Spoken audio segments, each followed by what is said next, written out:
Hello there, sports gamers. Welcome back into the channel. I'm Brandon Satterwhite, coming at you with a Saturday news update. We don't get many of these, but the Switch trailer for MLB The Show 26 just dropped, and they seem to have leaked a little bit more about some of the changes coming to franchise mode, and they were actually pretty significant. So I thought I'd hop on here and do a little video going over it and what was just confirmed about what we were speculating after the gameplay trailer revealed. So there's a lot to go over in this video, a lot of stuff I'm really excited about. Before we get into the video, if you like MLB The Show franchise, go check out our dedicated baseball channel, SGO Dugout. I just dropped these two MLB The Show franchise rebuilds over there, and they're doing pretty good.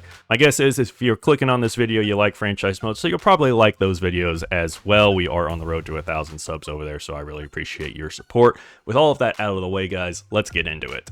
Sports Gamers Online is the #1 source for the sports gamer. Alright, so we got the screenshots of the changes in franchise mode from the Switch trailer from Nutsy Poo TTV. He's been in a couple of the videos here lately, so shout out Nutsy. Go give him a follow over on X and Twitch. Really good streamer. So the main thing that MLB The Show has been advertising for franchise mode this year has been this new trade hub, and we finally got our first look at it today, again, from the Switch trailer for the game. And here we get a look at the rumor screen. So here at the top, we already have a bit of a lot going on here, actually. We got trade overview, rumors, our trade block. So you see down here, whoever is doing this is running a St. Louis franchise. So you've got our trade block, so the guys that we've added to the trade block.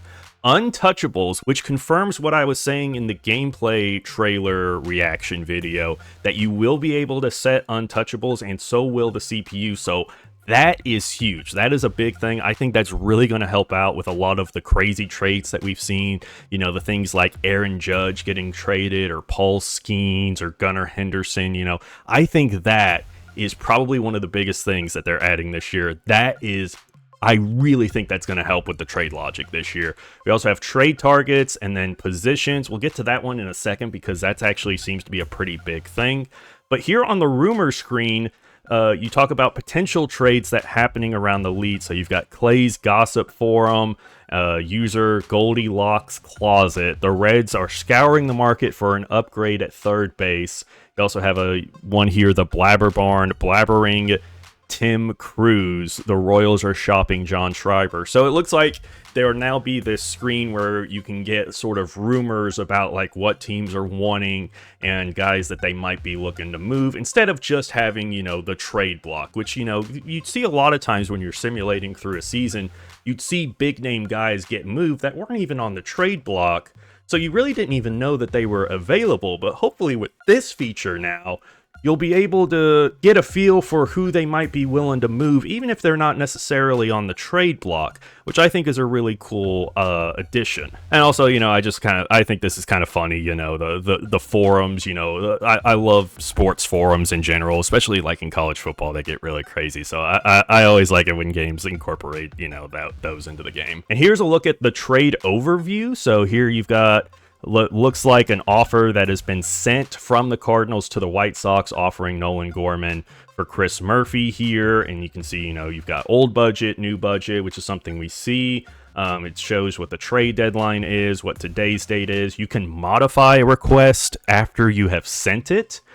People are also speculating online that the size of this box means that maybe you'll have more than 3 trade slots this year. I don't know if that's necessarily true. We'll have to, you know, wait until we get the feature premiere to confirm that. I think it's still very possible that, you know, you can only offer up to 3 people in a trade, but maybe you'll be able to offer more. We're not sure yet. That would be a really nice addition if they did expand that, but we'll just have to wait and see on that. And then this thing I think is really cool. You have market sentiment. So neutral market.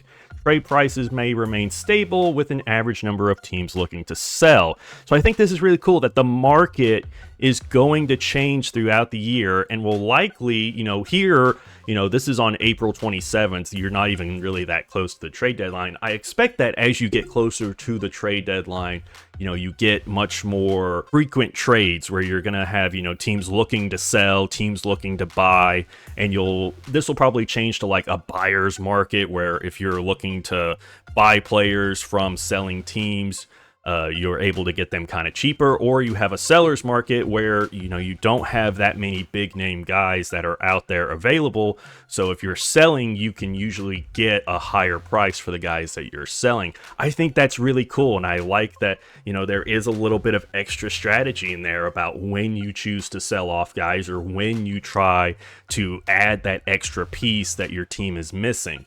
Also, you have positional markets. So I'm guessing up here in the positions tab, you'll be able to like mark the positions that you're looking for. And here with the closer and third base market, it says bidding wars could lead to higher prices. So I'm curious if we're actually going to have real bidding wars, sort of similar to how it is in the free agency now, because, you know, in free agency with the new system that they introduced last year, you do have bidding wars. You are going directly against the other teams bidding on these players.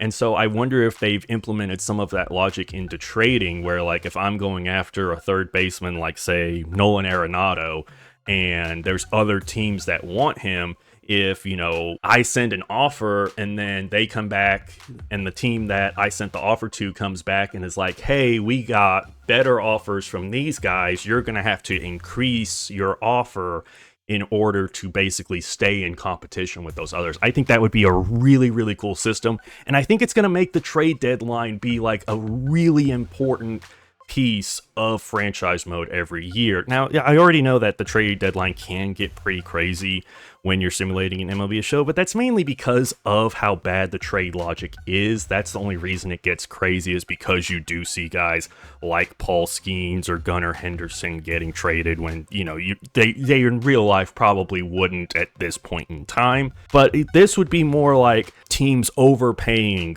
for, you know, a middle of the road third baseman, you know, like that would be really cool to see, because it was just unique market conditions that year. I really think that this could be really, really cool depending on how it's implemented. Again, it all comes down to how it's executed, but I really like the ideas that they seem to be putting into reworking the trade system in MLB The Show 26. Well, that's going to do it for this video, guys. I just wanted to kind of go over this because I was looking at this morning and I was just thinking about, you know, how cool this could be if it is implemented properly in MLB The Show 26. I think it really could make franchise mode a lot more exciting from a trade perspective. But I want to know what you guys think. Let me know down in the comments. What do you think of these screenshots? What do you think of what we've seen so far from the new trade system that they're implementing? And does it make you excited at all for franchise mode this year? Let me know down in the comments. If you enjoy the video, leave it a like, subscribe to the channel. Again, go check out our baseball channel, SGO Dugout, for more franchise content. And if you enjoy what we do here at Sports Gamers Online, maybe consider becoming a YouTube channel member for exclusive perks, live streams, and even to play fantasy baseball with us this year. And remember, for all your sports gaming news and updates, stay tuned to Sports Gamers Online. I'm Brandon Satterwhite with SGO. Thank you for watching.